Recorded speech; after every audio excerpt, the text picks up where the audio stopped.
In 1776, the United States fought a war, the war known as the American Revolution. And it was this war, whether or not we won or we lost, that was monumental in the United States history.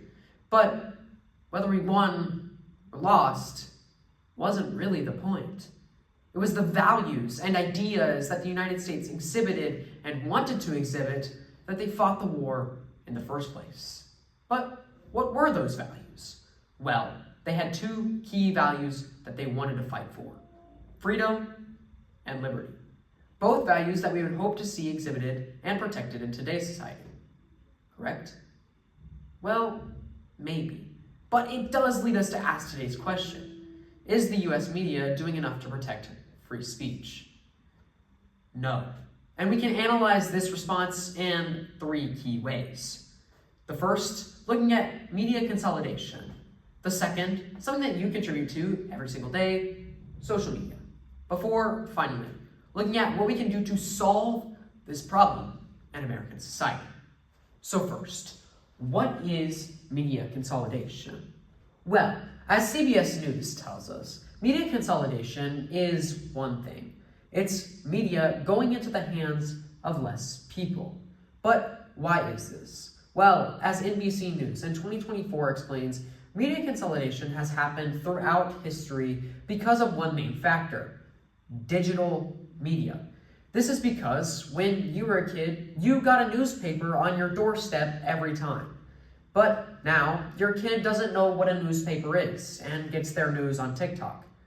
I'm joking, of course, but that's not far from the truth.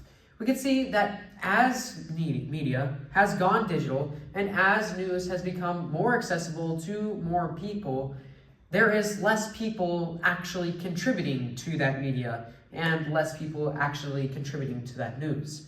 It is because of media consolidation that polarization has become even greater of an issue.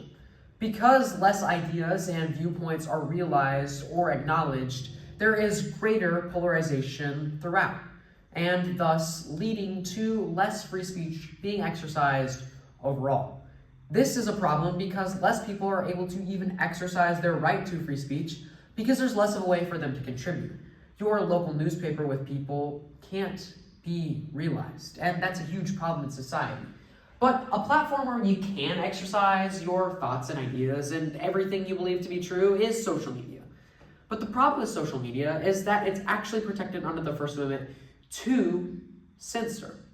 Now, why is this? Well, the Supreme Court identifies one main reason. Social media is a private entity, and this means its values of freedom of expression and freedom of speech actually come from its ability to censor or not censor certain content. So, social media actually is a person. Even though we believe mostly that social media doesn't exhibit its own values throughout, it's supposed to showcase lots of values.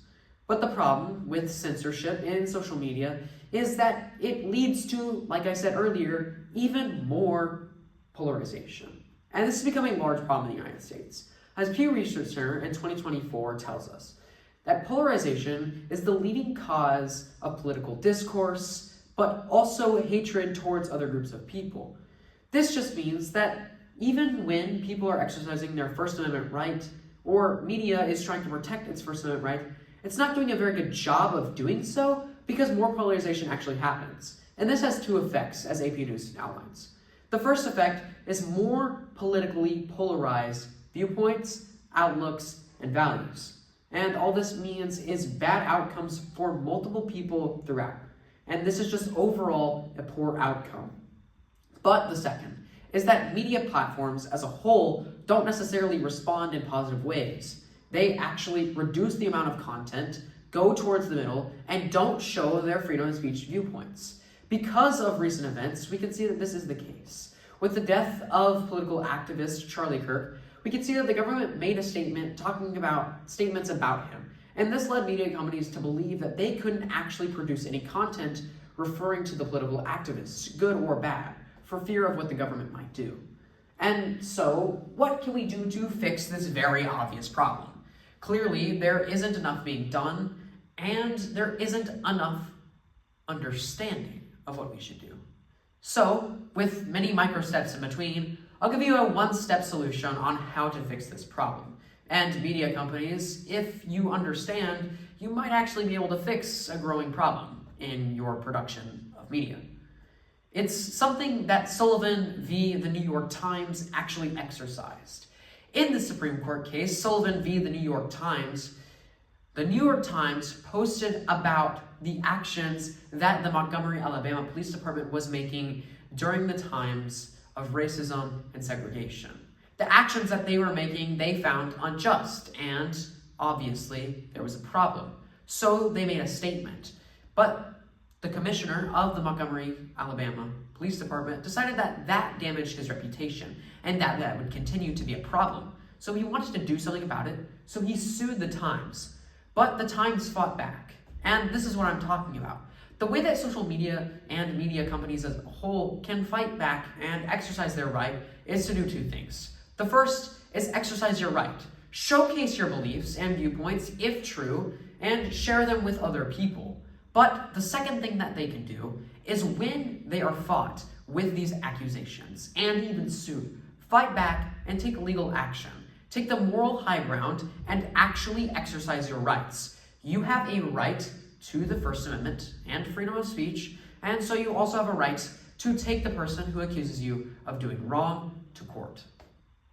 The truth is, honestly, social media companies aren't doing enough because they're too scared to do anything at all. And that's the growing problem that we have. Social and normal media should be used to produce news and inform people, but it hasn't. And that's the growing problem. And that is why we fought in 1776 for your freedom. Exercise your rights. And if they fight you, take them to court, because that is your responsibility.